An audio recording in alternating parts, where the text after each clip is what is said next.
உள்ளது 40 பகவான் ரமண மகர்ஷி அவர்களுடைய உள்ளது 40 4வது பாட்டு. இதுல இதனுடைய தலைப்பு எல்லையில்லாத அகண்ட ஞான கண்ணே நமது ஸ்வரூபம். இதுதான் இதனுடைய தலைப்பு. ஞான பார்வை, ஞான கண். இந்த செய்யுளை பார்ப்போம். உருவம் தானாயின் உலகு பரமற்றாம், உருவம் தானன்றேலுவற்றின் உருவத்தை கண்ணுறுதல் யாவன் எவன் கண்ணலால் காட்சியுண்டோ, கண்ணதுதான் அந்தமிலா கண். அந்தமில்லா கண்ணுன்னா எல்லைகளற்ற முடிவற்ற ஒரு கண், பார்வை அப்படின்னு அர்த்தம். நமக்கு தெரிஞ்சதெல்லாம் நம்மளுடைய விழிப்பு நிலையில பார்க்கிற இந்த ஞானேந்திரியங்கள் சொல்லப்படுற இந்த விழிகள் தான் நம்மளுக்கு தெரிஞ்சவை. நம்மளுடைய மனத்தை 95% ஆக்குபை பண்றது 5 ஞானேந்திரியங்கள்ல கண்கள் தான் ஆக்குபை பண்றது. எல்லாமுமே காட்சி பதிவுகள் தான். இது எல்லாமுமே உருவங்களா உள்ள பதிஞ்சிருக்கு. நம்மளை பத்திய இமேஜ் உள்ள பேக்ரவுண்ட்ல நான் இருந்துட்டு மனமாகவே ஒரு அறிவு மாதிரி செயல்பட்டு இருக்குது. அது செயல்பட்டு மற்ற எண்ணங்களை, மற்ற உருவங்களை அது வச்சுட்டு இருக்கு. கிட்ட மனம் பூரா இதுதான் இருக்கு. எல்லாருக்கும் இதுதான் இருக்கு. விழிப்பு நிலை பூரா என்ன? எண்ணங்கள் தான். எண்ணங்கள்னா வெறும் தாட்ஸ்ன்றது ஒரு வார்த்தை கிடையாது. உலகோடு ஒரு தனித்த மனிதன் கொண்ட உறவு, அதுல வேல்யூவா அது உள்ள பார்த்துட்டு இருக்கு. பார்க்கறது ஒரு எண்ணம் ஆக்சுவலா ஒரு எண்ணம் வெறும் எண்ணம்னு நம்ம சொல்றோம். உண்மையா அது ஆக்சுவலா என்னது? ஒரு அனுபவத்தையோ, ஒரு நிகழ்ச்சியையோ, ஒரு எதிர்பார்ப்பையோ, ஒரு வருத்தத்தையோ, சோகத்தையோ, பலவித உணர்ச்சிகளை உள்ள ஏதோ ஒரு மனமே அறிவு கண்ணு மாதிரி இருந்துட்டு அனுபவிக்கிறவாளா அதை அனுபவிச்சுட்டு இருக்கிறது தானே அந்த எண்ண ஓட்டம், அந்த அனுபவத்தினுடைய ஞாபகம், ஒரு எதிர்பார்ப்பினுடைய மொத்த வேல்யூ, ஆங்ஸைட்டி. எதிர்காலம்னாலே என்ன? எதிர்பார்ப்பு. எதிர்காலத்துல அடுத்தது இது நடக்குமா நடக்காதான்றது ஒரு எதிர்பார்ப்பு. இப்படி மனம் பூரா இருக்கிறது தான் வெளியில ஒரே ஒரு % அவாவாளோட உடலா இருந்துட்டு இந்த ஸ்தூல பௌதீக கண்களை இயக்கிண்டு 95% டிஸ்ட்ராக்ஷனா ஒரு மனிதனுக்கு 5 ஞானேந்திரியங்கள்ல இந்த ஞான புலன்றது 95% ஆக்குபை பண்ணிட்டு டிஸ்ட்ராக்ஷனுக்கு காரணமா இருக்கு. அதனாலதான் முக்கியமா தியானத்துக்கு கண்களை மூடிட்டு தான் தியானம் பண்ணணும். ஏன்னா ஃபர்ஸ்ட் இந்த ஷட்டர்ஸ் இத மூடினாதான் மனமே 95% உள்ளுக்குள்ள வரும். தியானத்துல இருந்துதான் நம்ம இதெல்லாம் தெரிஞ்சுக்கிறோம். தியானம் பண்ணி தான் இதை தெரிஞ்சுக்கிறோம். உள்ளுக்குள்ள இந்த மாதிரி வெறும் ஒரு எண்ணமா இல்லை, ஒரு எதிர்பார்ப்புன்றது ஒரு பார்வையே அடித்தளத்துல ஓடிட்டு இருக்கு. அதை பார்த்துட்டு இருக்கும். அதற்கு இயங்குபவனாக இருக்கும் அந்த பார்வை தான் அந்த எண்ணத்தினுடைய அடித்தளம். இப்படி மனம் பூரா வாசனை பதிவுகள், அனுபவங்களை நாடுதல்கள் அப்படின்னு ஒட்டு மொத்தமும் சூக்ஷ்ம உருவங்களா நிரம்பி ரொட்டேஷன்ல, ரெவல்யூஷன்ஸ்ல, சுழற்சிகள்ல வந்து வந்து வந்து வந்து விழிப்பு நிலை தோறும் போயிட்டு இருக்கு. இதனுடைய விஞ்ஞானத்தை தான் இப்ப பகவான் வந்து இதுல பேசுறார். இப்ப வந்து இந்த பௌதீக கண் இல்லாமல் நம்மளுக்கு வந்து எப்படி வந்து உள்ள டேட்டாவா போய் அனுபவங்கள் பதிஞ்சு மனத்துல அந்த காட்சிகளோட சேர்ந்த அந்த எண்ண ஓட்டங்கள் எப்படி வந்து உள்ள உருவாகி திருப்பி திருப்பி விழிப்பு நிலை தோறும் வந்து நாமவே அதுல செயல்பட்டு இருப்போம். அது இந்த கண்கள் மூலமா போனதுனால தானே அது போயிருக்கு.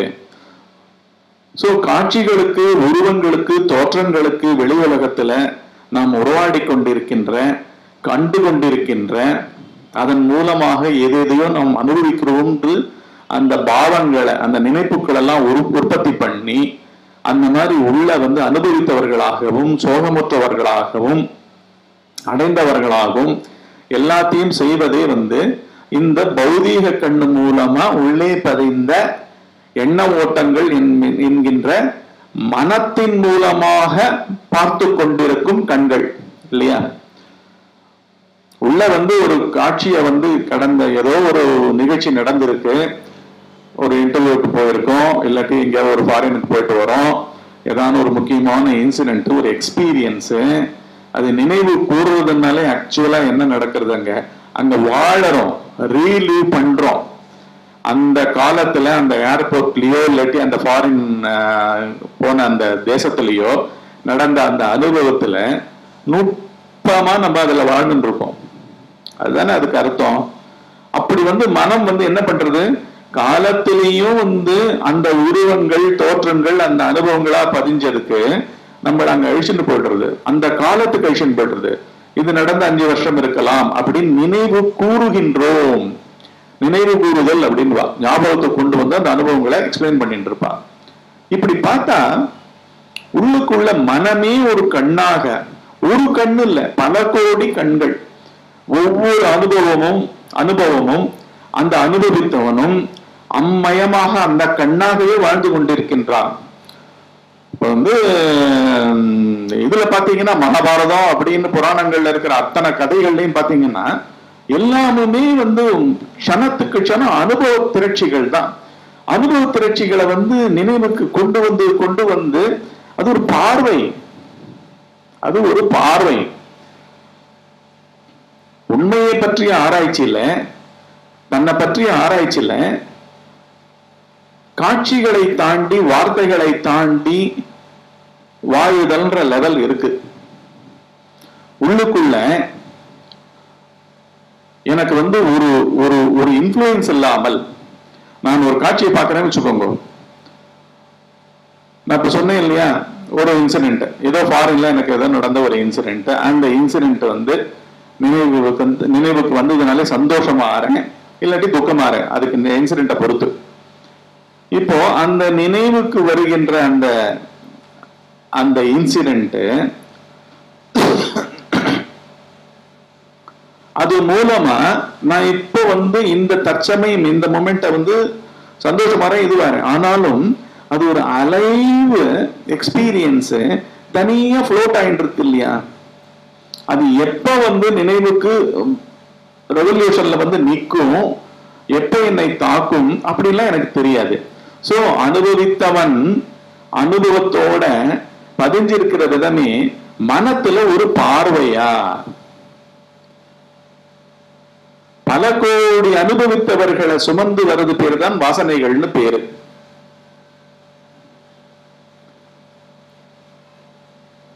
இப்போ வந்து அதை ஒட்டி வெட்டி இப்போ வந்து நான் ஏதோ ஒரு இப்போ புதுசா ஒரு ஃபாரின் ட்ரிப் போறேன்னு வச்சுக்கோங்க. அந்த ட்ரிப்ல வந்து அந்த ஏர்போர்ட்ல நிக்கிறேன் இல்லாட்டி வேற ஏர்போர்ட்ல நிக்கிறேன். அந்த இந்த மொமெண்ட்ல, இப்ப நடந்துட்டு இருக்கிற இந்த மொமெண்ட்ல அந்த பழைய இன்சிடென்ட் பார்வையினுடைய எந்தவித இன்ஃப்ளூயன்ஸும் இல்லாமல், தாக்கமும் இல்லாமல், வெறுமனே என்னால் தூயதாக ஒரு விதமான இன்ஃப்ளூயன்ஸுக்கும் ஆளுமைக்கும் ஆட்படாத இந்த க்ஷணத்தை அப்படியே பார்க்கிற ஒரு பேர் அட்டென்டிவிட்டி என்கிட்ட இருக்குமா? இதை இந்த மொமெண்ட்டை என்னுடைய மனம் வந்து பழைய காட்சிகளுடைய சொற்களோ அனுபவங்களோ அப்பொழுது அந்த அனுபவத்தினால் ஏற்பட்ட அந்த உணர்ச்சிகளோ இல்லாமல் இந்த க்ஷணத்தை அது அணுகுமா? இது எல்லாத்துக்கும் எங்க களம்? நம்மளுடைய வாழ்க்கை தானேங்க.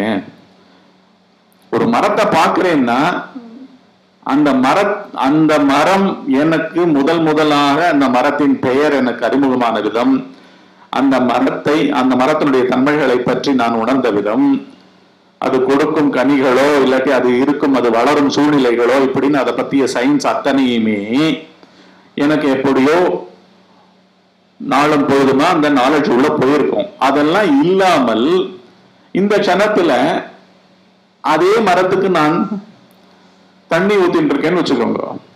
எந்த இன்ஃபுளுன்ஸும் இல்லாமல், உள்ள பேச்சு சுழற்சி இல்லாமல், பல பார்வைகள் அங்கு குறுக்கிடாமல், பல அணுகுமுறைகள் குறுக்கிடாமல், பல அனுபவித்தவர்கள், பல நாலேஜ் பேஸ் சென்டர்ஸ் இருக்கிற அந்த மனிதன் உள்ளேந்து இயங்காமல் இந்த க்ஷணத்தை அவன் பார்க்க முடியுமா? வாழ முடியுமா? இதுக்கு களம் எங்க இருக்கு? இதுக்கு களம் எங்க இருக்கு? இந்த மாதிரியா எந்த விதமான இன்ஃபுளுன்ஸும் இல்லாமல், பழையவற்றின் இன்ஃபுளுன்ஸே இல்லாமல் இந்த க்ஷணத்தை அணுகுவதற்கு களம் எங்க இருக்க முடியும்? ஏதோ ஒரு அறிவு பொருள் தான் ஒரே பார்வை. அந்த ஒரு பார்வை என்ன ஆறுது? ஒரு தனித்த சொல்ல நானும் இந்த தேகம் அளவுக்கு குறுகி இதுக்குள்ள புகுந்த மனப்பார்வைகளாக மாறும் போது ஓயாம அங்க டிராபிக் ஜாம் ஆயிடுறது. ஞானம்ன்றது வேற ஒண்ணுமே இல்லைங்க. அகண்ட ஞான பார்வையே எனது சொரூபம் அப்படின்னு உணர்றதுதான்.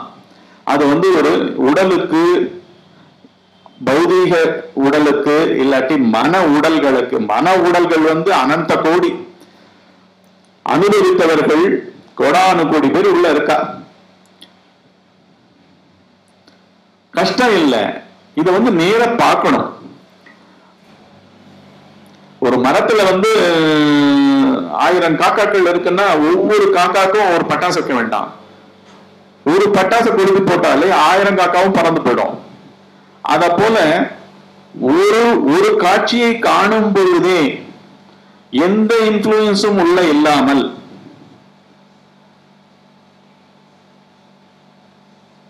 பார்ப்பவன் அப்படின்ற ஒரு தன்மையே இல்லாமல் பார்வையாக அங்கு பொருந்த முடியுமா? இதுதான் ஆன்ம பார்வை. இவ்வளவுதான், சிம்பிள், இவ்வளவுதான். ஆனா இதுக்கு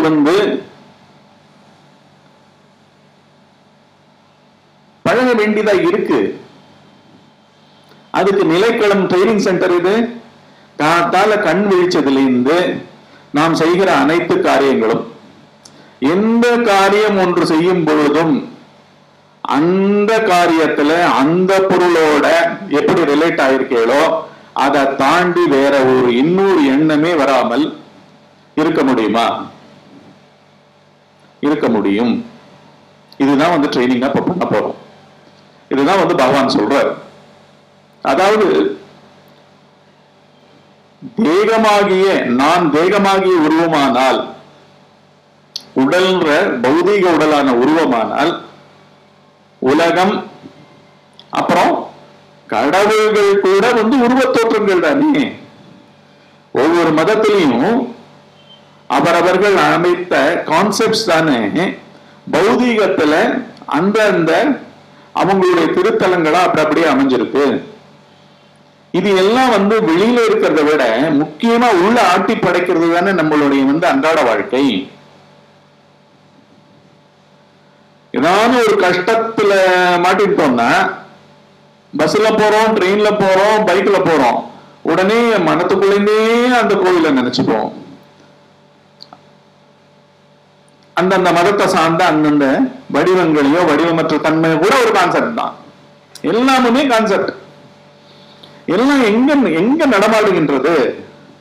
இதெல்லாம் உருவம் இல்லையா? இந்த உருவத்தை பதிச்சது வெளியிலிருந்து வந்த செய்திகள், இல்லாட்டி வெளியில் மதங்களாகவும் இதுவாகவும் நடக்கும் தன்மைகள் தானே உள்ள போயிருக்கு. இதோட உறவாடுறது தானே நம்மளுடைய வாழ்க்கை. இந்த பூமியில வாழணும்னா, இந்த பூமியில பிறப்படுத்தோம்னா, பூமியில பிறப்படுத்துறோம்னாலே இங்க இருந்ததுனாலதான் இங்க வரோம்.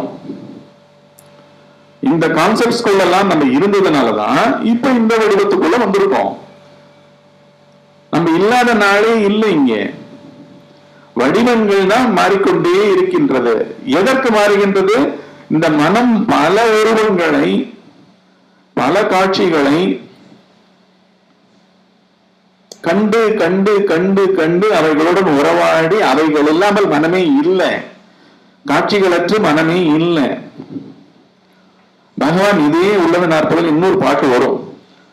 உருப்பற்றி உண்டாகும், உருப்பற்றி நிற்கும், உருப்பற்றி உண்டு மிக ஒருங்கும், உருவிட்டு உருப்பற்றும், தேடினால் ஓட்டம் பிடிக்கும், உருவற்ற பேய் அகந்தையோ. அந்த மாதிரி இங்க மனக்கண்ணுன்னாலும் ஒண்ணுதான், ஈகோன்னு சொன்னாலும் ஒண்ணுதான். இப்படி எல்லாமா இருக்கிறதே இந்த ஈகோ தான், அகந்தை தான். இப்படி இது காலங்காலமா வேற வேற உருவங்களை எடுத்துட்டு பல தோற்றங்களையும் உருவங்களையும் தேக்கி வைத்துக் கொண்டு வாழ்ந்து கொண்டிருக்கிறது. இதான் பகவான் சொல்றார். தன்னுடைய உருவமா ஒருத்தன் தன்னை நினைச்சான்னா அவனுக்கு அவனுடைய கடவுளர்களும் உருவங்கள், மனத்துல இருக்கிற உருவங்கள், அவ்வளவுதான். உருவங்கள்னா என்ன? இப்போ கண்ணா பாக்குறது, கண்ணு வழியா மனம் தானே பாக்குறது. கண்ணுக்கு பாக்குறோன்னு கூட தெரியாது, காதுக்கு கேட்கிறோன்னு கூட தெரியாது, மூக்குக்கு முகருகின்றோம் கூட தெரியாது, தொடுகை உணர்ச்சிகள் உடல் மூலம் தோள்கள் மூலமா போயிட்டு இருக்கு அப்படின்றது தெரியாது. எல்லாம் ஏவலாட்கள் போல, மனத்தின் அடிமைகள் போல, மனத்துக்கோசரமே பிறப்பு இங்கு நடக்கிறது. மனம் எதற்கு பிறக்கிறதுனா இவ்வளவு உருவங்களது தாங்கிட்டு இருக்கு. ஏன்னா அது விசாரிக்கப்படாமல் அப்படியே பல வடிவங்கள் தோறும் வாழ்க்கையாக அந்த மனம் வாழ்ந்து கொண்டிருக்கின்றது. இப்ப நம்ம இதை அணுகுறோம். இந்த அணுகுறதுக்கே நம்மளுடைய அன்றாட விழிப்பு நிலை வாழ்க்கையில தான் இதை உணர்ந்து தெளிந்து சத்சங்கத்தை கேட்டு இதுக்கு உண்டான தியானமோ இல்லாட்டி அன்றாட வாழ்க்கையிலேயே ஒவ்வொரு மொமெண்டையுமே நம்ம எடுத்துன்னு போக வேண்டியதா இருக்கு. எப்படி எடுத்துன்னு போறதுன்றதை நம்ம பேரலா பார்த்தே ஆகணும். இதை நம்ம எந்த புத்தகங்களும் கொடுக்க போறது இல்லை, எந்த அமைப்பும் கொடுக்க போறது இல்லை. ஒவ்வொருத்தரும் தனியாவே செய்து கொண்டிருக்கணும். ஏன்னா ஒவ்வொருத்தருக்கும் தனியாதான் அவங்க சுபாவம் பிரகாரம் அந்தந்த மதிப்பீடுகளை வச்சு அந்த அனுபவங்களை அடைஞ்சு அதை திருப்பி திருப்பி ரெவல்யூஷன்ல ஓட விட்டு அடுத்த நிமிஷத்தை ஃபில்அப் பண்ணிட்டே இருக்கா. அதுதான் வாழ்க்கை. இங்க இன்ஃபுளுசஸ் தான் வாழ்க்கை, தாக்கங்கள் தான் வாழ்க்கை. தாக்கங்கள்ல நல்லது கெட்டதுன்னு பிரிக்கிறா. வேற நல்லது கெட்டதுக்கு ஒரு சென்டர் வந்தாகணும். எனக்கு நல்லது, எனக்கு கெட்டது இல்லையா? அந்த எனக்கும் ஒரு உருவம் தான். இப்படி அடிப்படையில உருவம் தான், உருவத்துக்குத்தான் பெயருங்க. முதல்ல குழந்தை பிறக்கிறது, அப்புறமா பெயர். விண்வெளியில புதுசா ஒரு பிளானட்டை கண்டுபிடிக்கிறாங்க, அப்புறம் நம்பர் கொடுக்குறாங்க. எர்த் அப்படின்னு போட்டு ஏதாவது பிளானட் அப்படின்னு போட்டு ஒரு நம்பர் கொடுப்பாங்க. இந்த ஸ்பேஸ் சயின்ஸ்ல ஒரு புதுசா ஒரு தாவரத்தை கண்டுபிடிச்சா அதுக்கு ஒரு பேர் கொடுப்பாங்க. சோ முதலில் அங்க உருவம் இருக்கணும். உருவம் உருவம் இஸ் ஈக்குவல் டு ஸ்பேஸ். 5 பூதங்கள் தான் மாறி மாறி வந்துட்டு இருக்கு வேற வேற பேர்கள்ல. மரம் அப்படின்னு சொன்னா இந்த நிக்கிற மரம் இல்ல, wood. அதுக்குள்ள எல்லா மரங்களும் அடக்கும், டேபிளும் அடக்கும், சேரும் அடக்கும். எங்கெங்கெல்லாம் மரம் உபயோகப்பட்டிருக்கோ அதனுடைய வடிவம் தான் வேற. அத போல இங்க உள்ள மனம் தான். புல்லுக்குள்ள இருக்கிறதும் மனம், ஆகாயமா இருக்கிறதும் மனம், 5 பூதங்களா இருக்கிறதும் மனம். இல்லாட்டி நம்ம கான்ஸ்டன்டா உருவங்களாவே உள்ள மாத்திட்டு இருக்க மாட்டோம். இப்ப இந்த உருவங்களா மாத்தாமல் விழிப்பு நிலை வாழ்க்கை பூரா வாழ முடியுமா? ஒரு நாள்ன்றது விழிப்பு நிலை வாழ்க்கை. அதாவது கண்ணு விழிச்சு சாயந்தரம் உடம்பு டயர்டாகி நைட்டு போய் உறங்குற வரைக்கும் நடக்கிறது எல்லாமே உருவங்களுடைய உறவாடல்கள் உள்ள. அதற்கு பயன்படும் ஒரு கருவி பௌதீக உடல். பௌதீக உடலே தானுன்னு அதுல ஒரு வார்த்தை வாயாம ஓடிண்டே இருக்கும். ஒவ்வொரு எண்ணம் ஓடும் பொழுதும் அவன் இப்படி சொல்லிட்டான், சரியில்லை, இப்படி பண்ணியிருந்திருக்கலாம், இப்படி பேசியிருந்திருக்கலாம், இப்படி நடந்து இருந்திருக்கலாம், நல்லது கெட்டதுன்னு எல்லாத்த பத்தியுமே, புகழ்ந்தா புகழ்ச்சியை பத்தியும் இகழ்ந்தா இகழ்ச்சியை பத்தியும், மொத்தம் 2 ஆப்போசிட்ஸ்ல இந்த பௌதிக உடல்ல இருக்கிற ஒரு உருவம் தான் திருப்பி. அததான் இந்த பாட்டினுடைய கிரக்ஸ். இப்படி உடலாகவும் உடல்கள் பலவற்றையும் உருவங்களாக ஒரு கோபமான சம்பவம் நடந்தது, இல்லாட்டி அறிவுறுக்கத்தக்க சம்பவம் நடந்தது, இல்லாட்டி வெறுக்கத்தக்க சம்பவம் நடந்தது, சந்தோஷமான சம்பவம் நடந்ததுன்னா எல்லாமே உருவப்பதிவுகள் மனத்துல நுட்பமான உணர்ச்சிகள்லாம் உருவங்களா இருக்கு. கனவுல என்ன வருது? இந்த பௌதீக உடலே இல்லாமல், இந்த பௌதீக பிரபஞ்சமே இல்லாமல், பௌதீக 5 பூதங்கள் இல்லாமல், காண்பவனும் நடு ஆகாசத்துல உற்பத்தி பண்ணா மாதிரி அவாந்தரமா கனவுகளை ஆட்படுறான், பலவிதமான உணர்ச்சிகளுக்கு ஆட்படுறான். அதுல நல்ல சம்பவங்கள் நடக்கலாம் கனவுல, இல்லாட்டி துயர சம்பவங்கள் என்ன வேணா நடக்கலாம், திகிலூட்டும் சம்பவங்கள் நடக்கலாம், எப்படி வேணா எது வேணா நடக்கலாம். இப்படி பல விதங்களான கனவுல உருவங்களுடைய இன்டராக்ஷன்ஸ் தானே இது கனவு. அங்க பௌதிகமே எதுவும் இல்லை. பௌதிகம் எல்லாமே தாமாக உற்பத்தி செய்யப்பட்டு கனவாக அவனால் காணப்பட்டு அதை அடுத்த நாள் வேக்கிங் ஸ்டேட் அப்பா நேற்றுக்கு இந்த மாதிரி கனவு வந்ததுன்னு நம்ம யார்கிட்ட சொல்லுவோம், இல்லாட்டி அப்படியே மனத்துல அடிச்சுட்டு போயிடும். இப்படி மனித சமுதாயத்தையே கற்பகோடி காலங்களாக உள்ளுக்குள்ள ஒவ்வொரு புல்லேந்து, அதுதான் புல்லாகி பூடாகி புழுவாகி மரமாகின்னு மாணிக்கவாசகர் படித்தார். எல்லாத்துலயும் இருந்திருக்கோம் நம்ம. இப்படி எல்லாமே டிரான்ஸ்மைக்ரேஷன்ன்ற மாதிரி போயிட்டு இருக்கோம். இப்படி இருக்கிறதுல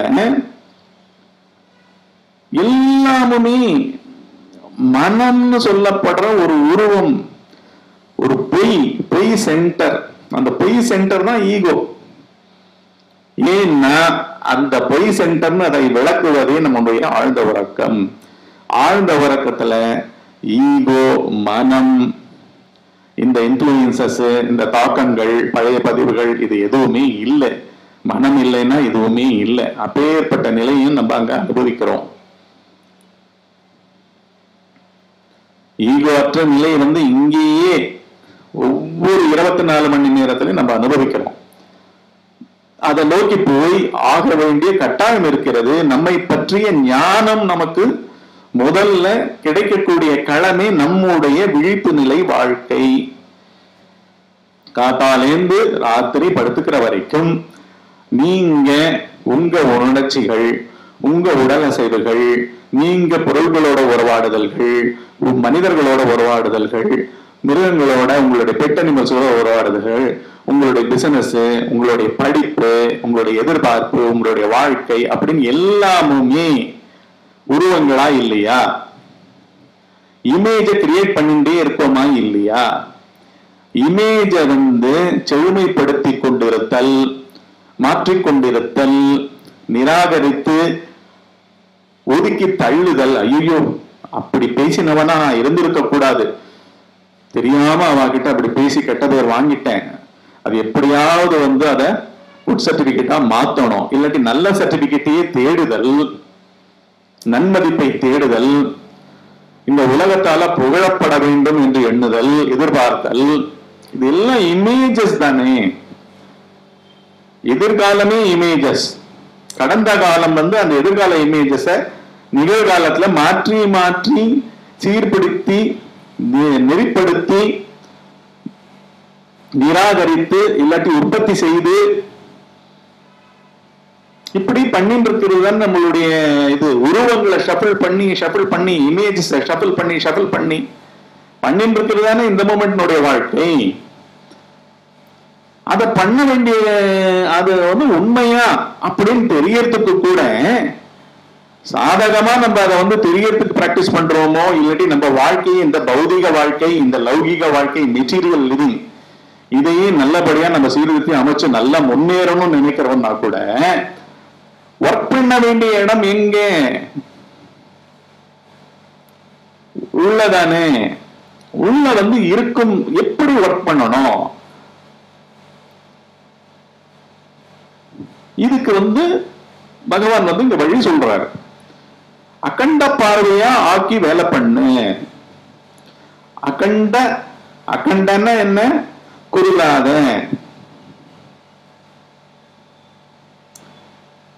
பலவிதமான பர்சனாலிட்டிகளா இல்லாமல் இன்டகிரேட்டடா ஒரே இண்டிவிஜுவல் என்ன, எல்லா பர்சனாலிட்டிஸ் எத்தனை வேணா வந்துட்டு போட்டோம், ஆனா அந்த பார்வைக்குள்ள ஒரே போக்கஸ் தான் இருக்கணும். ஆனா நம்மளுக்கு அப்படி இருக்கா? காலத்தால் நம்ம எழுதுக்கும் போதே நம்ம குழந்தைகளே ஒண்ணு நன்னா படிக்கிற குழந்தையா இருக்கும், ஒண்ணு நன்னா படிக்காத குழந்தையா இருக்கும். எழுதுக்கும் போது அந்த ரெண்டு தாட்ஸும் வரும். படிக்கிறவன் நன்னா படிச்சுட்டு இருக்கிறவனை பத்தி நம்ம ஒண்ணும் பேச வேண்டிய அவசியமே இல்லை. அவனுக்கு ஒன்னும் கைடன்ஸ் எதுவுமே பண்ண மாட்டோம். ஆனா இவனை பத்திய சோகத்தோட எழுந்துப்போம் இல்லையா? சோகம் இருக்கும். ஐயோ தூங்கிட்டு இருக்கானே, படிக்கவும் மாட்டேன்றான், ஹோம்ஒர்க் பண்ணிருக்க மாட்டான், அப்படி இப்படின்னு என்னென்னமோ கருத்துக்கள்லாம் வந்து இதெல்லாம் இன்ஃபுளுசஸா இல்லையா? இந்த இன்ஃபுளுசஸோட அந்த பையனை நீங்க அணுகும் பொழுதே ஃபர்ஸ்ட் நீங்களே தாக்கப்பட்டவர், இன்ஃபுளுசருக்கு ஆட்பட்டவர். நீங்க எப்படி அந்த பையனை வந்து சீர்திருத்த முடியும்? இங்க வந்து ஒவ்வொருத்தருமே தனியாக, அது பையனா இருக்கட்டும், அப்பாவா இருக்கட்டும், தாத்தாவா இருக்கட்டும், எல்லாருமே இதுக்கு ஆட்பட வேண்டியதா இருக்கு. இன்ஃபுளுசஸ் இல்லாமல் என்னுடைய பிராண்டிங், லேபிளிங், ஐடியேட்டிங், ஃபார்மிங் ஒப்பீனியன்ஸ் அப்படின்றதெல்லாம் இல்லாமல் போன க்ஷணம் ஏதாவது ஒரு கோபமான சம்பவம் நடந்ததுன்னா அது அடுத்த மூச்சுல இல்லாம போகணும். அந்த அளவுக்கு இன்ஃபுளுன்ஸ் இல்லாம இருக்க முடியுமா? வாழ முடியுமா? பழகினா வாழ முடியும், பழகலாம் முடியும். ஏன்னா புரிஞ்சுக்கிறது தான் இருக்குது. ஏன்னா எல்லா மாற்றமும் இந்த உலகத்துல எதையுமே மாற்ற முடியாது. குழந்தைகளை கூட நம்ம மாற்ற முடியாது, அப்பா பேரண்ட்ஸை மாற்ற முடியாது. மாத்துறதுன்னு என்ன, குணத்தை மாற்ற முடியாது, நம்மளுக்கு ஏத்த மாதிரி பண்ணிக்க முடியாது. ஆனா மாற்றக்கூடிய ஒரே ஒரு தன்மை வந்து நம்மைன்றது என்ன, திருப்பி ஏகப்பட்ட பர்சனாலிட்டிஸா இருக்கிற இதுக்குள்ள கோஹரண்டா, இன்டகிரேட்டடா, காத்தால கண் வீழ்ச்சதுல இந்த போர்வைக்குள்ள மூடிண்டு இன்னும் எழுந்துக்கல.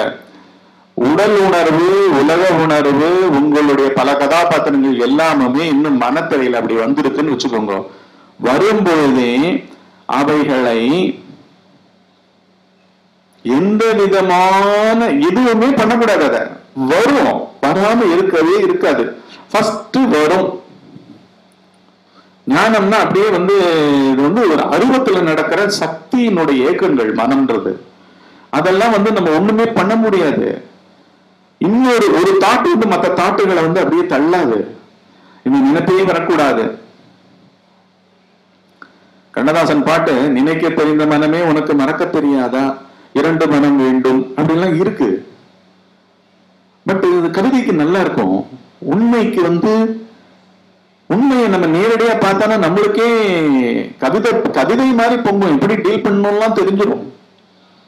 இப்படி இமேஜஸையும் பலவிதமான தாக்கங்களும் இல்லாமல், ஒப்பீனியன்களும் இல்லாமல் ஒரு க்ஷணத்தை அணுக முடியுமா அப்படின்னா அணுக முடியும். வரும்ன்றத ஃபர்ஸ்ட் அக்செப்ட் பண்ணிக்கோங்க.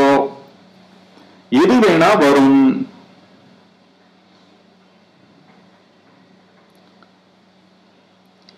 ஒரு வாரம் முன்னாடி கோவில்ல அர்ச்சனைன்னு சொல்லிட்டு புக் பண்ணிருப்பேள், இல்லாட்டி ஏதாவது ஒரு பெருமாளுக்கோ சுவாமிக்கோ அம்பாளுக்கோ ஏதோ சாத்திரத்துக்குன்னு சொல்லிட்டு எல்லாம் பண்ணிருப்பேள். ஆனா அன்னைக்கு கிளம்புற அன்னைக்கு மனம் எப்படி இருக்கு? கோவில் சந்நிதிக்குள்ள போன பிறகு எப்படி இருக்கு? வாசல்ல டிராபிக்ல கார்ல போறோமோ நடந்து போறோமோ, அந்த கோயில் கிட்ட போகும்போது எப்படி இருக்கு, ஊருக்கு கிளம்பி ட்ரெயின்ல போகும்போது எப்படி இருக்கு, இப்படி ஒவ்வொரு க்ஷணமும் விழிப்பு நிலையில பல அனுபவ தாக்கங்களோட நல்ல காரியம்ன்ற ஹெட்டிங்கா இருக்கட்டும், இல்லாட்டி வேற ஏதோ காரியம்ன்ற ஹெட்டிங்கா கூட இருக்கட்டும், அதை அணுகுவது உள்ளே இருந்து உங்களுடைய மனப்பார்வை தானே, மனத்தினுடைய கோணங்கள் தானே. அது வெளியிலேருந்து வரலையே, உள்ளேந்து வெளியில போறது.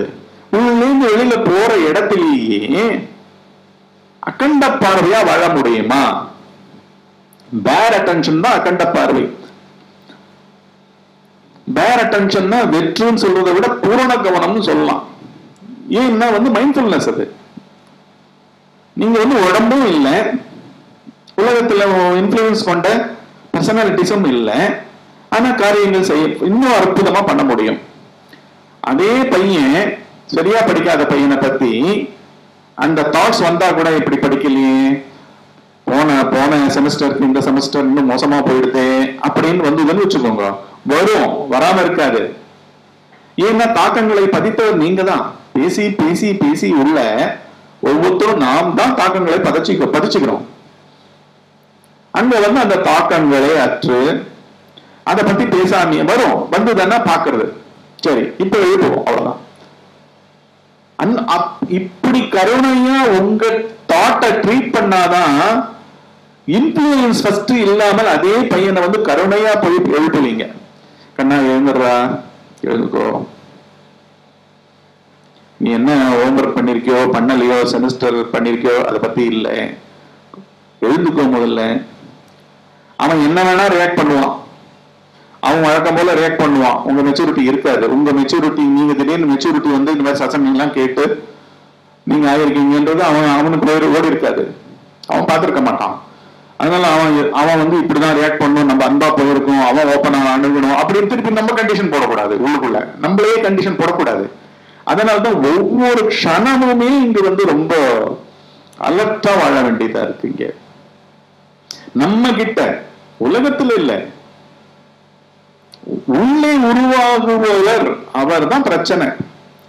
தொடர்ந்து தொடர்ந்து தொடர்ந்து நல்லது கெட்டது, எனக்கு மேன்மை, எனக்கு லாபம், என்னுடைய குடும்பம், என்னுடைய மகன் எல்லாருமே நல்லா படிக்கணும், நல்லா படித்த கல்வியாளர்களா இருக்கணும் அப்படின்றது என்னுடையது.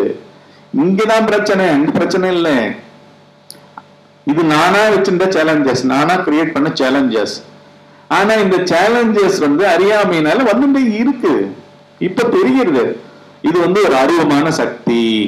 இது மொத்தமா மனமே, இது எல்லாருக்கும் இருக்கு, இந்த பிரபஞ்சம் பூரா இருக்கு. பெரிய லெவல்ல மாயைன்றா. ஏன்னா ஏந்த ஒண்ணு ஆல்ரெடி அங்க பெரிய பெரிய நட்சத்திரங்கள், பேராண்டங்கள், அப்படியே பெரிய புது சூரிய உதயம், புது நாள் மாதிரி அப்படியே உற்பத்தி ஆகுது. புது நாள் மாதிரி தானே உற்பத்தி ஆகுது. புது மழை, புது பசி, ஃப்ரெஷ்ஷா இருக்குல்ல. ஃப்ரெஷ்னு தோன்ற அளவுக்கு என்ன உங்ககிட்ட மனம் ஒவ்வொரு செகண்ட் எப்படி ஒவ்வொரு தாட்டு மூலமா உங்களை என்னமோ நெறிப்படுத்தி செழுமையாக்கி மேன்மைக்கு அழைத்து செல்லுதல் போல நடக்கிறதோ அது மாதிரி அங்கேயும் நடந்துட்டு இருக்கு. அது பெருசா நடக்கிறது பேரு மாயின்னு பேரு. இண்டிவிஜுவலா நடக்கிறது பேரு அஜ்ஞானம், அதித்தைன்னு பேரு, புரியாத ஆட்டம்னு பேரு. அதித்தைன்னா என்ன? தெரியாத தன்மை, அவ்வளவுதான். இப்ப தெரியுது. அதனால என்ன தெரியறது ஃபர்ஸ்ட் என்ன தெரியணும்? ஃபர்ஸ்ட் அக்செப்ட் பண்ணிக்க தெரிஞ்சுக்கணும். என்னத்தை அக்செப்ட் பண்ணிக்க தெரிஞ்சுக்கணும்? எது வேணா வரும், எந்த இமேஜ் வேணா கிரியேஷன் வரும். என்னுடைய பார்வையில தான் என் பையனை படிக்காதவன நல்ல படிச்சவனா மாத்தணும்ன்றது என்னுடைய கோணம், என்னுடைய அணுகுமுறை, என்னுடைய சுபாவமாக அது மாதிரி இருக்கு. இந்த லேபிளிங், பிராண்டிங் எல்லாம் இங்க கூட ஊறி இருக்கு. சோ சேஞ்ச் நடக்க வேண்டியது இங்க. எந்த எதிர்பார்ப்பை எடுத்துருங்க, வெறுமனே போய் அட்டன் பண்ணுங்க. அவனுக்கு என்ன ஹெல்ப் பண்ண முடியும், பிசிக்கல், சைக்கலாஜிக்கல் எல்லாம் பண்ணுங்க. எதிர்பார்க்கவே பார்க்காதீங்க. உங்க கிட்ட நடக்கிற மாற்றம் தான் அங்க பெரிய மாற்றங்களை வெளியிலையும் கொண்டு வர முடியுமே தவிர, நீங்களே உங்களை புரிஞ்சிக்காம நீங்க பெரிய பெரிய லேபிள்ஸ் எல்லாம் போட்டு, கம்பேரிசன்ஸ் எல்லாம் போட்டு, ஸ்டாண்டர்ட்ஸ் எல்லாம் செட் பண்ணி உங்களோட வாழ்க்கையே பயங்கர டிராபிக் ஜாமா பண்ணிட்டு வாழ்ந்துட்டு இருக்கும் போது அதை வேற இன்னொருத்தர் மேல வேற திணிப்போம். இது பேர் தான் நம்ம வாழ்ந்துட்டு இருக்கிற வாழ்க்கை. இங்க அப்படி கிடையாது. இது எல்லாத்துக்கும் அடிப்படையா இது ஏன் அப்படி வருதுன்னா, உருவங்களாகவும் இமேஜஸ் ஆகவும் ஒவ்வொரு அனுபவமும் பதிந்த அனுபவம் பல பர்சனாலிட்டிகளா மனக்கண்ணுல மன உருவங்களாகவும் உற்பத்தி ஆகுது. உலகத்தையும் உருவ காட்சிகளாகவும் ஸ்டாண்டர்ட்ஸ் ஆகவும் சேலஞ்சஸ் ஆகவும் செட் பண்ணிட்டு நம்ம வாழ்ந்துட்டு இருக்கோம். இததான் இங்க வந்து பகவான் சொல்றாரு, உருவம் தானாயின் உலகு பரமற்றம். நான் வந்து இதுதான் இந்த உடம்பு அப்படின்னு எடுத்துட்டேன்னா எல்லாம் இருக்கு, எல்லா நெருக்கடிகளும் வந்துடும். டிராபிக் ஜாம் தான், எல்லாருமே டிராபிக்கு முன்னாடி போயிடணும், இதுக்கு முன்னாடி வந்துடணும் அப்படிதான் நினைச்சுன்னு கிளம்புவோம். ஆனா எல்லாருக்கும் இதே எண்ணம் தான் ஓடும். அதே 8:30 மணிக்கு கிளம்புவா, 8:45 மணிக்கு கிளம்புவா. அதே தெருமுனையில அதே டிராபிக் இருக்கும். அது 1/2 மணி நேரம் 3/4 மணி நேரம் ஆகும் கிளியர் ஆகிறதுக்கு. அத போலதான் மனத்திலையும் எல்லாரும் இமேஜஸ், எல்லாரும் இன்ஃப்ளூயன்சஸ். என்ன உலகம் வந்து இன்ஃப்ளூயன்சஸ் அது கொடுக்கல, நீ வாங்கி வாங்கி வாங்கி நிரப்பிக் கொள்கிறாய். ஏன் தெரியல. ஏன்னா உனக்கு வந்து இந்த சாஃப்ட்வேர் வந்து ஆழ்ந்த உறக்கத்துல இல்லவே இல்லையே. இப்ப வந்து இந்த சதுராட்டம் போடணுமா? இங்க ஒவ்வொரு க்ஷணத்தையுமே வந்து உறவுகள், பொருட்கள், உன்னுடைய உடைமைகள், பொசஷன்ஸ், உன்னுடைய பர்சனல் கெப்பாசிட்டிஸ் எல்லாமே இமேஜஸ். நல்லா இங்கிலீஷ் பேசுறவாளா இருக்கணும், நல்ல கான்பிடண்டா பேசுறவாளா இருக்கணும், நடிக்கிறவாளா இருக்கணும், பாடுறவாளா இருக்கணும், படிச்சவாளா இருக்கணும், சம்பாதிக்கிறவங்களா இருக்கணும். இமேஜ் கொடுக்கணும், ப்ரொஜெக்ட் பண்ணணும். அதுல பயமுறுத்துறதுக்கு கூட ப்ரொஜெக்ட் பண்றதுக்கு பண்ணுவோம்.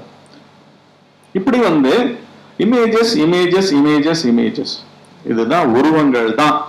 அதுக்கு பேஸ் அடிப்படை அறியாமை, புரிந்து கொள்ளாமை என்னன்னா, தான் இந்த மனம்ன்ற எனர்ஜி விழிப்பு நிலை வரும் வந்துட்டு வந்துட்டு போற ஒரு விசிட்டர்ன்ற ஒரு பெரிய எனர்ஜி சைக்கிள். அது வந்து இந்த உருவத்துக்குள்ள இருக்கா மாதிரி நினைப்பு, இந்த உருவம் அதனுடைய இது மாதிரி நினைப்பு. இதை வச்சுண்டு அது தன்னுடைய வலையை விரித்து, எதிர்பார்ப்புகளை விரித்து, இன்ஃப்ளூயன்சஸ் எல்லாம் விரித்து வாழ்ந்து கொண்டிருக்கிறது. இதை வந்து நம்ம தியானமாவும் அணுகணும். காத்தால் எழுந்ததுல இருந்தும் பண்ணிட்டு இருக்கணும், தியானமும் பண்ணணும். 2 வேளை தியானமும் பண்ணணும். காத்தால எழுந்ததுல இருந்து எந்த லேபிளிங், எந்த இமேஜையும் எதுவுமே பண்ண போறதில்லை. இமேஜ் வருதுன்னு ஃபர்ஸ்ட் தெரிஞ்சுப்போம். இமேஜஸா நாமே பண்ணிட்டு இருக்கோம். அப்படி பண்ணி நீங்களே வந்து அந்த இமேஜை ப்ரொஜெக்ட் பண்ணி 9 மணிக்கு நம்ம போய் அசத்தணும் பார் அப்படின்னு நினைச்சு நீங்களே கம்பல்சிவா மாட்டின்னு இருப்பீங்க. That will be challenge every moment. நீங்க எங்க போய் ஏதோ ஒரு நிகழ்ச்சிக்கு போய் அசத்தணும்னு நினைச்சதுக்கு அதுக்கு முன்னாடி நடக்கிற ஒவ்வொரு செகண்டுமே வந்து உங்க மனமே அதுக்கு ஆப்போசிட்டே நல்லா பண்ணும். நீங்க தேடின பொருள் கிடைக்காது. நீங்க இந்த மாதிரி பிரசன்ட் பண்ணோம்னு வச்சு ஒரு பேக்கேஜ் வச்சிருப்பீங்கல்ல, அந்த பேக்கேஜுக்கு உண்டான எதுவுமே வந்து சரிப்பட்டு வராம அப்படியே உங்களை கான்ஃபிளிக்ட்ல வைக்கும். இப்படி எல்லாம் நடந்துட்டே இருக்கும். அதுக்கு நல்லதே நடக்காதுன்னு இல்லை. ஆனா மனன்றது வேற ஆர்பிட், எனர்ஜி, ஒரு பவர்ஃபுல் சக்தி இயக்கம். அதை வந்து புரிஞ்சுக்கணும், நிதானமா புரிஞ்சுக்கணும். புரிஞ்சுட்டு மிக மிக மென்மையா ஃபர்ஸ்ட் நம்மள கிட்ட நம்ம ஜாக்கிரதையா இருக்கணும். எங்கேயுமே ஜாக்கிரதையா இருக்க வேண்டாம், இங்க ஜாக்கிரதையா இருக்கணும். போர்வைக்குள்ள வந்து எழுதுக்கும் போதே வந்து எந்த பேச்சுமே கிடையாது. அந்தந்த செயல்கள்ல வந்து அப்படியே அதை தவிர வேற அந்த டைம்லயும் பாஸ்டுக்கு போக கூடாது, ஃபியூச்சருக்கு போக கூடாது. காத்தால 6 மணிக்கு எழுந்துக்கிறேன்னா 9 மணி பத்தி யோசனை வேண்டாம். 9 மணி வரும்போது 9 மணிக்கு உண்டானது அழகா வரும். இதெல்லாம் அதுல நடக்கிற அற்புதமான தன்மைகள்.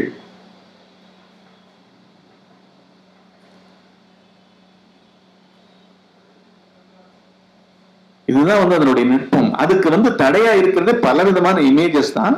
இதுதான் பகவான் சொல்றார், உருவம் தானாயின் உலகு பரமற்றாம். உருவம் தான் அன்றியல் உருவற்றின் உருவத்தை கண்ணுறுதல் யாவன். எவன் கண்ணலால் காட்சி உண்டோ கண்ணதுதான் அந்தமிலா கண் அப்படின்றாரு. அதாவது வந்து இப்ப இன்னொரு ஆங்கிளும் பாருங்களேன். இப்ப பிறவி குருடர்களே இருக்காங்க வச்சுக்கோ, அவங்களுக்கு இமேஜஸ் தானே, தங்களை பத்தியே தங்களுக்கே சின்ன வயசுல இருந்து ட்ரெஸ் போட்டு விட்டு குளிப்பாட்டி விட்டு இப்படி பஞ்சபூதங்களை ஸ்பரிசிக்கிறது கூட அவளுக்கு சொல்லி கொடுத்து தானே பண்ணிருப்பா. அஞ்சறிவு பிராணி வரைக்கும் பாருங்களேன், அந்த கூட்டுக்குள்ள அந்த உடம்புக்குள்ள தானே அவைகள் இருக்கின்றன இல்லையா? அந்த பொறிகள்னு சொல்லப்படுற ஐம்பொறிகளுக்கு கட்டுப்பட்டு அந்த மனம் அதுவாகவே நம்பி வாழ்க்கை நடக்கிறது. அதுதானே மனுஷனை திட்டும்போது கூட சொல்லுவாங்க, மாடு மாதிரி நிக்கிறேன்னு வழியை மறைச்சுட்டு.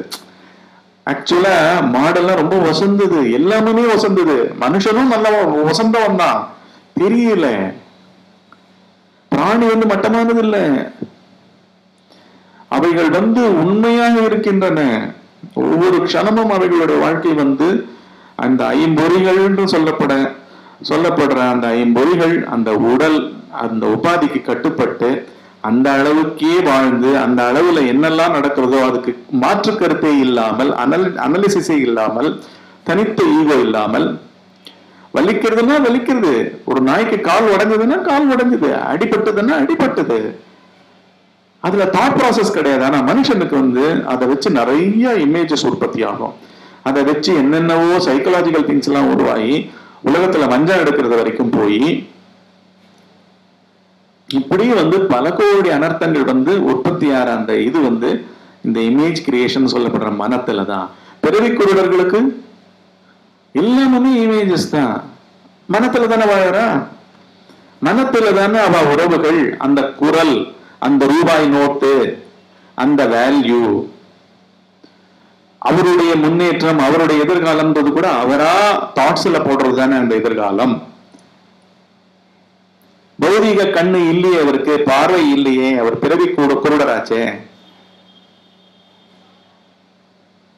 அந்த மாதிரி பிறப்புகளும் இருக்குல்ல. இப்படி வந்து இந்த பிரபஞ்சத்துல எல்லாமே மனத்தால் தான் நிர்வகிக்கப்பட்டு இருக்கிறது.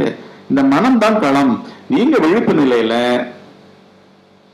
எந்த காரியம் பண்ணாலும் அது வழியாக அந்த எல்லை இல்லாத பார்வையாகிய அகண்ட பார்வையாகிய ஒரே ஞான கண்ணாகிய அந்த கண்ணுக்குள்ள போய் ஒரே க்ஷணத்துல எல்லாமே எல்லா விதமான ஆக்டிவிட்டிஸ்லயும் 5 விதமான ஞானேந்திரியங்கள் இயங்குற அத்தனையிலையும் கர்மேந்திரியங்கள் இயங்குறதுலையும் நீங்க ரெகுலேட் பண்ணி ஒரு க்ஷணத்துல வந்துடலாம். டிராபிக்ல நிற்கும் போது அடுத்த தாட்டே வேண்டாம், வெறுமே சிக்னல்ல பாருங்க, ஹேண்டில் பாரை பிடிச்சுட்டு இருக்கேள், ஆக்சிலேட்டர் பிடிச்சுட்டு இருக்கேள், நின்று இருக்கீங்க, மனசை வந்து அந்த ஃபீலிங்லயே வைங்க, டிராபிக் சென்சேஷன்லயே வைங்க, வேற எதுவுமே வேண்டாம். இன்னைக்கு போய் அதை பண்ணிடணும் இதை பண்ண எதுவுமே கிடையாது, அந்த சிக்னல் அவ்வளவுதான். அந்த வெயிட்டிங் வந்து வெயிட்டிங் கூட பேச வேண்டாம், ஜஸ்ட் பி.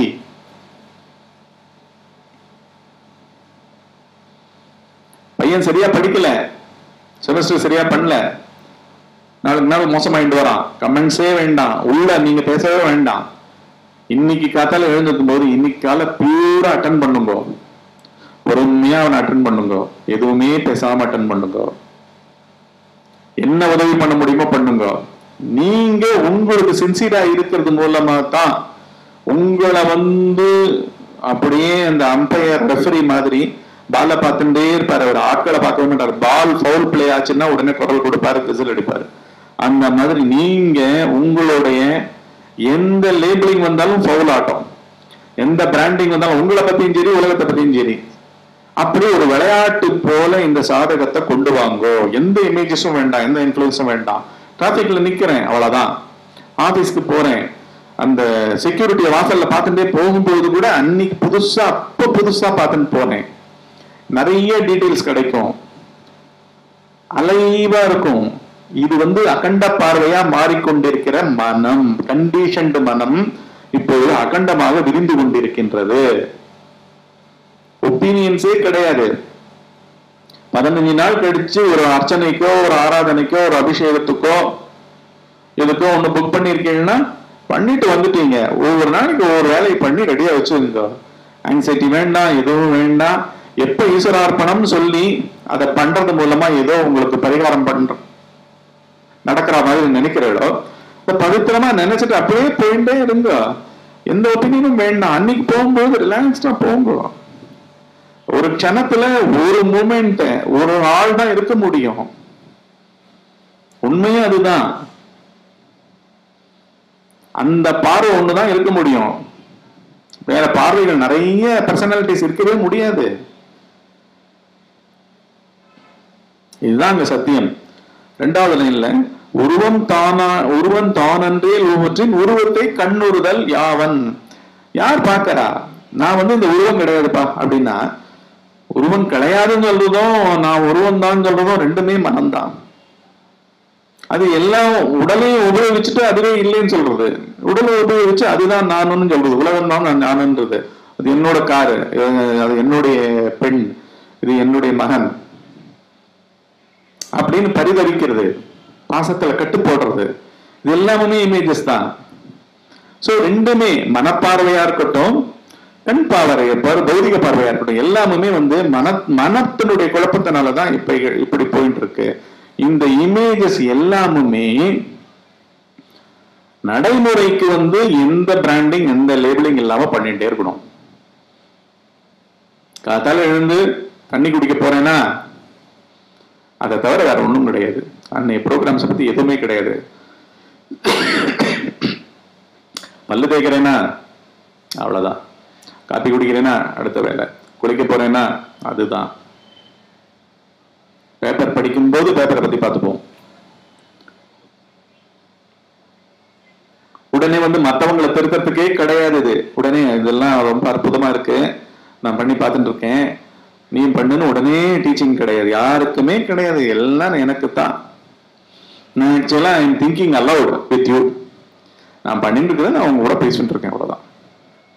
ஏன்னா நல்ல நல்ல விளைவுகள் இருக்கு, பாசிட்டிவான விளைவுகள் இருக்கு. ஏன்னா உள்ள இன்டெகிரேட்டடா இருக்க முடியும், அமைதியாக இருக்க முடியும், ஆக்கமாக இருக்க முடியும். இதை தவிர மேன்மையான சொல்லப்படுற அந்த அகண்ட பார்வை திறக்கும், உதிக்கும், உண்மை பார்வை. அததான் அவர் சொல்றார்.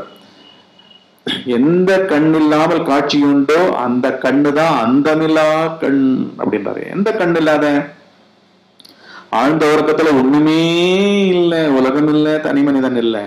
ஆனா ஏதோ ஒரு அறிவு பொருள்ல அனைத்தும் ஒடுங்கி சிலந்தி வாயிலிருந்து வர வலை போல விரிகிறது, மனமாக விரிகிறது. தனித்தனி மனங்களாக அந்தந்த உடற்கூட்டுக்குள்ளேருந்து விரிகிறது. அத போல இங்க அறிவு பொருள் ஒன்று எண்ட்லெஸ் பார்வையா இருந்துட்டு இருக்கு. அது நீங்க சாதனை பண்ணீங்கன்னா உங்க பார்வையாயிடாது. உங்க பார்வை மாத்திரம் இல்ல, எல்லா இடத்துலயும் அது இருந்துட்டு இருக்கு. உங்க படிக்காத பையன்கிட்டையும் இருந்துட்டு இருக்கு. நீங்க இது நாள் வரைக்கும் நினைச்சுட்டு உங்களுக்கு இவர் நண்பர் இல்லை, இவர் பகைவர் மாதிரி பிஹேவ் பண்றாரு அப்படின்னு நினைச்சிருந்த அவர்கிட்டையும் இருக்கு. எல்லார்கிட்டையும் எல்லா புள்ளிகள்லையும் எல்லா இடத்துலயும் இருக்கிறது. அதனால இந்த நண்பர் பகைவர், நன்னா படிக்கிறான் நன்னா படிக்கல அப்படின்னு அந்த சென்டர்ல இருந்து ஒப்பீனியன் ஃபார்ம் பண்ற அந்த சென்டரையே இந்த பார்வையை கோணத்தை திருப்தி அமையுங்கோ. அதுக்கு நீங்க உங்களுடைய வாழ்க்கையில பண்ணிட்டு போங்க, உங்களுடைய பிசிக்கல் மூவ்மெண்ட்ஸ்லயும் பண்ணுங்க. ஒப்பீனியன்லெஸ்ஸா அந்த வேலையில அப்படியே இருங்கோ.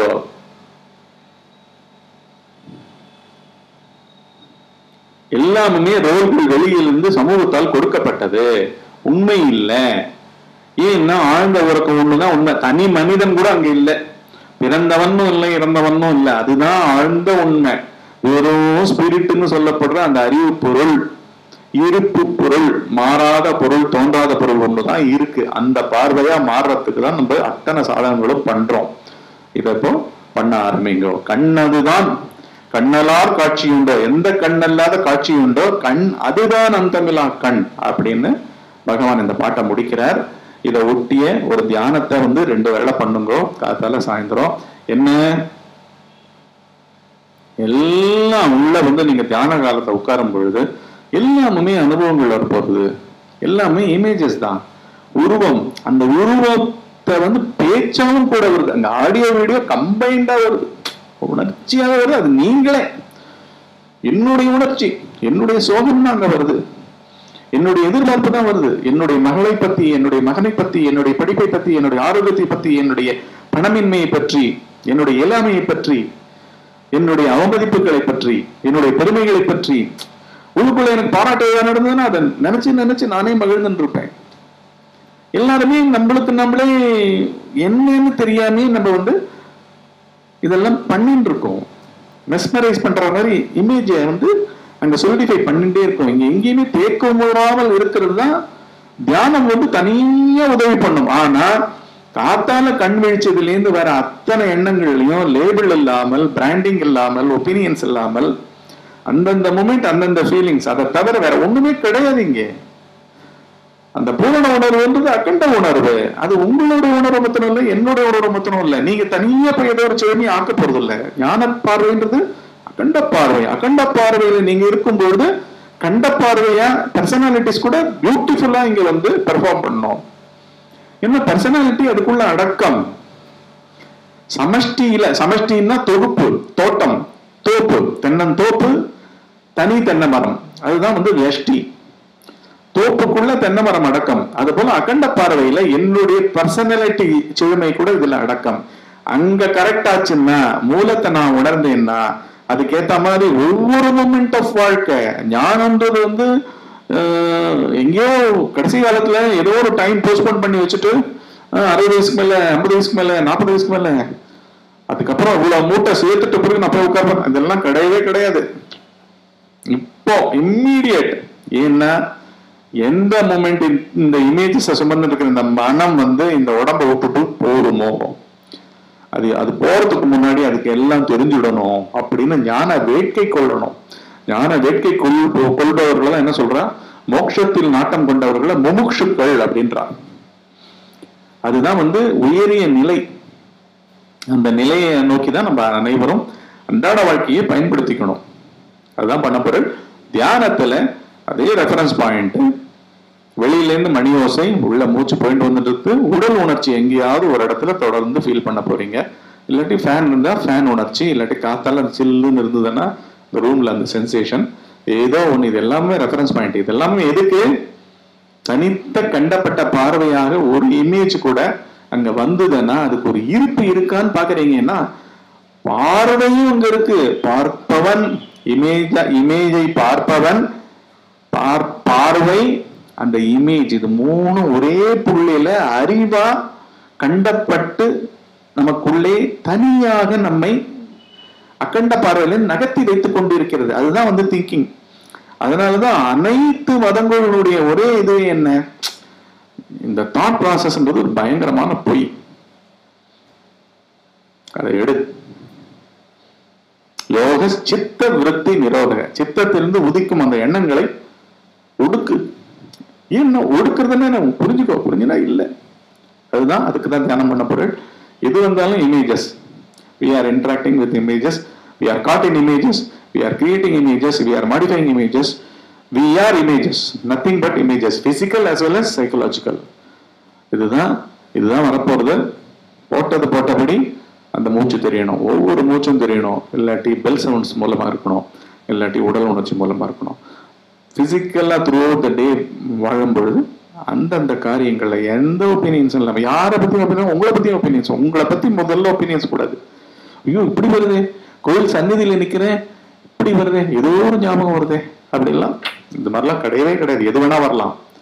எதை பத்தியும் ஒப்பீனியன்ஸ் எதுவுமே கிடையாது. அப்படியே அப்படியே அப்படியே ஃபர்ஸ்ட் உங்ககிட்ட கருணையா இருங்க. இதை நடத்திட்டே போங்க. தியானத்தை 36 நிமிஷம் பண்ணுங்க. கண்களை திறக்கிற இன்ஸ்ட்ரக்ஷனை நானே கொடுக்குறேன்.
கண்களை மூடியே வச்சுக்கோங்க, உடனடியா திறக்க வேண்டாம். பகவான் ரமண மகரிஷி அவர்களுடைய உள்ளது 40 4வது பாட்டு நம்ம இப்ப பார்த்தோம். உருவம் தானாயின் உலகு பரமற்றாம், உருவம் தான் அன்றேல் உவற்றின் உருவத்தை கண்ணுறுதல் யாவன் எவன் கண்ணலார் காட்சியுண்டு, கண்ணதுதான் அந்தமிலா கண். இதுதான் நம்ம பார்த்தது. தலைப்பு அகண்ட அறிவான ஞானமே நமது உண்மை ஸ்வரூபம். Pure intelligence is our true nature. இதுதான் இப்ப நீங்க பண்ண தியானத்தினுடைய அடிப்படை. காலையில் விழித்ததிலிருந்து, கண் விழித்ததிலிருந்து கடைசி எண்ணம் மறைந்து ஆழ்ந்த உறக்கம் நம்மை ஆட்படுத்தும் வரை ஒவ்வொரு உணர்ச்சிகள்லையும் அவை எல்லாமுமே வாழ்க்கைக்கு அடித்தளமாக இருக்கிறதே இமேஜஸ்னுடைய ப்ரொடக்ஷன் தான். இமேஜஸ் உருவங்கள் மனத்தாலையும் சரி, பொறிகள்னு சொல்லப்படுற கண், காது, மூக்கு வழியா உணர்ற அத்தனையுமே இமேஜஸ் தான். உள்ளுக்குள்ள விவகரிப்பதே, வாழ்வதே இமேஜஸ் தான். அதற்கு அடிப்படையாக இருப்பது, அந்த மதிப்பீடுகளை வைத்திருப்பது நான் சொல்லப்படுற அகந்த இமேஜ். அகந்தை தான் பேஸ் இமேஜ். அதுதான் பிறவிகளை எடுக்கிறது. இதை பார்த்து பார்த்து தான் தெளியணும். இப்படி ஒர்க் ஆயின்னு இருக்குது, நம்மை ஆட்டி படைத்து கொண்டிருக்கின்றது அப்படின்றதே பார்த்து பார்த்து தான் தெரியணும். இந்த தியானத்தை அடிக்கடி பண்ணுங்கோ. கண் விழிச்சதுலேருந்து தூங்க போற வரைக்கும் பியூர் அவேர்னஸ்ல இருங்கோ. பௌதீக உடல் அசைவுகளா இருக்கட்டும், புலன்புரிகளை உபயோகப்படுத்துதலா இருக்கட்டும், மனத்துல அத்தனை உணர்ச்சிகளையும் மற்றுக பண்றதா இருக்கட்டும், அந்த தருணங்களில் அவைகள் உடலால் நடக்கின்றதா இல்லாட்டி மனம்னு ஒரு தனி பொருள் இருக்கா அப்படின்ற மாதிரி ஒரு பார்வையோட வாழுங்கள். இந்த தியானத்தை பத்தி எந்த ஒப்பீனியனும் கருத்தும் கூறாமல் அப்படியே போட்டது போட்டபடி இருந்தோம். இன்னும் ஒரு 2 நிமிஷம் கழிச்சு மிக மிக மெதுவா கண்களை திறந்தோம். முகத்தை வார்ம் அப் பண்ணிட்டு கண்களை திறந்தோம். உடம்ப தளர்த்தி விட்டுண்டு அதுக்கப்புறம் மிக மிக நிதானமாக வேலைகளில் ஈடுபடுங்கள். அடுத்த தியானம், அடுத்த சத்சங்கத்துல நம்ம சந்திப்போம்.